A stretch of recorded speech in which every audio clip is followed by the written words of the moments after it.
বন্যার মধ্যেই জন্ম নেয়া ফুটফুটে শিশুকে উদ্ধার করল র্যাবের হেলিকপ্টার। শুক্রবার সকালে ফেনীতে একটি স্কুল ভবনের আশ্রয় কেন্দ্র থেকে মা ও শিশুকে উদ্ধার করে কুমিল্লা সেনানিবাসের হাসপাতালে নেয় র্যাব সদস্যরা।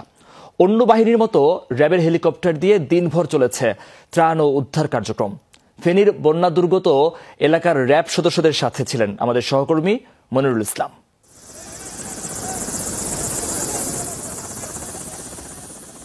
ফেনীর পরশুরামে আশ্রয়কেন্দ্র হিসেবে ব্যবহৃত একটি স্কুল ঘরে জন্ম নেয় ফুটফুটে শিশুটি। তারপরও পরিবারের নেই উচ্ছ্বাস আনন্দ, কারণ চারিদিকে থই থই পানি। খবর পেয়ে হেলিকপ্টার নিয়ে নবজাতক সহ অসুস্থ মাকে উদ্ধার করে কুমিল্লা সিএমএইচে ভর্তি করে র্যাব সদস্যরা। শুক্রবার এরকম 2 নবজাতককে উদ্ধার করেছে র্যাব।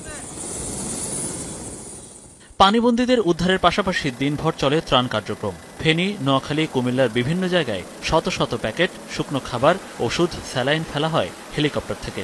ক্ষতিগ্রস্ত এলাকায় একটা হেলিকপ্টারের দেখা পেলে ছাদে ছুটে যাচ্ছেন শত শত মানুষ।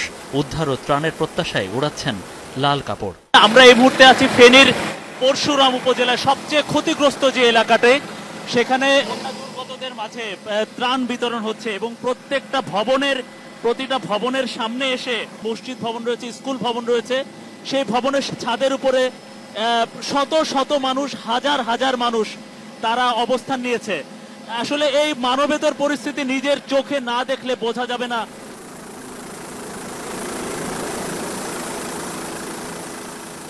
আমরা আজকে চেষ্টা করেছি আমাদের হেলিকপ্টার দ্বারা যতটুকু সম্ভব মানুষের মাঝে ত্রাণ সামগ্রী বিতরণের জন্য। এছাড়াও কোথাও কোনো ক্রিটিক্যাল কেউ পেশেন্ট থেকে থাকে তাদেরকে রেস্কিউ করার চেষ্টা করেছি। আকাশ থেকে দেখলে বন্যার ভয়াবহ চিত্র ভেসে উঠছে সবচেয়ে বেশি। কোনটি আবাসিক এলাকা, কোনটা নদী বা খাল, বা কোনটা রাস্তা, একদম বোঝার উপায় নেই। তাই হেলিকপ্টার দিয়ে কাউকে উদ্ধার করাও বেশ কষ্টসাধ্য হচ্ছে। হেলিকপ্টার ল্যান্ড করারও কোনো জায়গা নাই, সো আমাদেরকে ওখানে আকাশ হোভার করা অবস্থাতেই তাদেরকে ত্রাণ সামগ্রী বিতরণ করতে হচ্ছে।